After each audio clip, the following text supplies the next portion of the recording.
कलयुग में जब मनुष्य सबसे अधिक अकेला महसूस करता है, जब चारों ओर लोग होते हुए भी हृदय के भीतर एक खालीपन होता है, तब शास्त्र एक बहुत बड़ा सत्य बताते हैं। कलयुग में यदि कोई देवता अपने भक्तों के सबसे अधिक समीप है तो वे हैं श्री हनुमान जी। हनुमान जी चिरंजीवी है, और चिरंजीवी होने का अर्थ केवल इतना नहीं कि वे आज भी विद्यमान हैं। उसका अर्थ ये है कि वे आज भी भक्तों के कष्ट को उसी करुणा से देखते हैं जिस करुणा से उन्होंने त्रेता युग में देखा था। भक्त रोता है और संकट मोचक पहुंच जाते हैं। अब प्रश्न उठता है, हनुमान जी तक पहुंचा कैसे जाए? क्या कोई कठिन साधना चाहिए? क्या बड़े नियम चाहिए? क्या दिखावा चाहिए? नहीं, शास्त्र स्पष्ट कहते हैं, न कोई कठिन साधना, न कोई भारी नियम, न कोई आडंबर, बस एक ही मार्ग है, श्री हनुमान चालीसा। यदि कोई व्यक्ति सच्चे मन से, श्रद्धा से और पूर्ण विश्वास से हनुमान चालीसा का नित्य पाठ करता है तो उसके जीवन में कुछ ऐसी घटनाएं घटित होती हैं जो बाहर से चमत्कार लग सकती है, लेकिन वास्तव में वो भीतर की यात्रा होती है। अब ध्यान से सुनिए। पहली अनुभूति, जब कोई साधक प्रतिदिन श्रद्धा से हनुमान चालीसा पढ़ने लगता है तो कुछ समय बाद उसे ये अनुभव होने लगता है कि वो अकेला नहीं है, कोई है जो उसके आसपास है, जो उसकी रक्षा कर रहा है। इस अनुभूति को शब्दों में नहीं बताया जा सकता, इसे वही जानता है जो नियमित पाठ करता है। हनुमान जी स्वयं ये आभास करा देते हैं, डरो मत, मैं यही हूं। और जहां हनुमान जी होते हैं वहां श्री राम की कृपा अपने आप आ जाती है।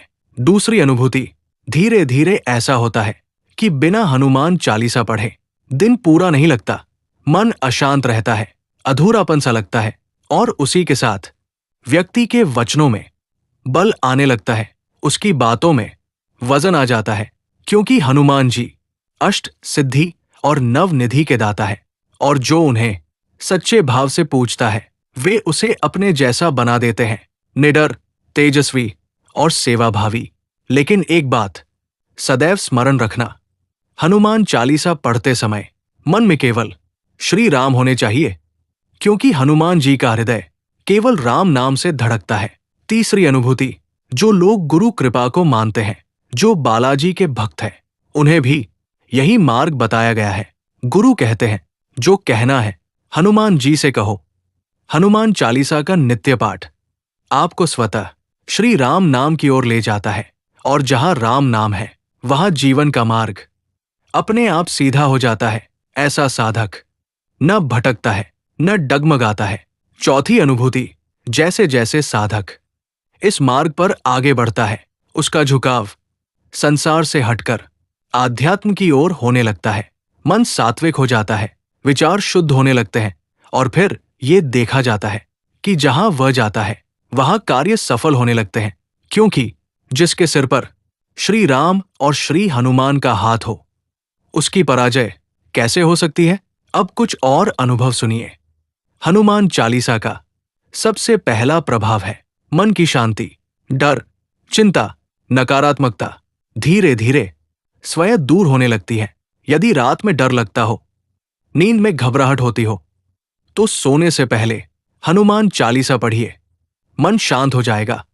शरीर और मन में एक नई ऊर्जा का संचार होता है, आत्मविश्वास बढ़ता है, थकान कम होती है, जीवन की बाधाएं चाहे आर्थिक हो, पारिवारिक हो या मानसिक, धीरे धीरे हटने लगती है। जैसे हनुमान जी ने असंभव को संभव किया, वैसे ही वे साधक के मार्ग से अवरोध हटा देते हैं। नकारात्मक शक्तियों से रक्षा होती है। हनुमान जी कवच बनकर खड़े हो जाते हैं। स्वास्थ्य में भी सकारात्मक परिवर्तन आता है, मन मजबूत होता है तो शरीर भी साथ देता है। रिश्तों में मधुरता आती है, स्वभाव में विनम्रता आती है, और जीवन में समृद्धि का प्रवेश होता है। और सबसे बड़ी बात, हनुमान चालीसा व्यक्ति को निडर बनाती है। कठिन समय में भी वो टूटता नहीं। भक्तों, ये कोई साधारण पाठ नहीं है, ये एक जीवंत साधना है। जो इसे अपने जीवन का हिस्सा बना ले, उसका जीवन अपने आप ईश्वर की ओर मुड़ जाता है। और अंत में एक बात बहुत ध्यान से समझिए, हनुमान चालीसा केवल पढ़ने का विषय नहीं है। ये मंत्र नहीं कि केवल शब्द दोहरा दिए जाएं। ये तो जीवन को ढालने की प्रक्रिया है। जब आप रोज हनुमान चालीसा पढ़ते हैं तो धीरे धीरे अहंकार कम होने लगता है, क्रोध शांत होने लगता है और भीतर एक स्थिरता जन्म लेती है। जो बातें पहले आपको विचलित कर देती थी, अब वे आपको हिला नहीं पाती। हनुमान जी का सबसे बड़ा वरदान यही है, वे अपने भक्त को अंदर से मजबूत बना देते हैं।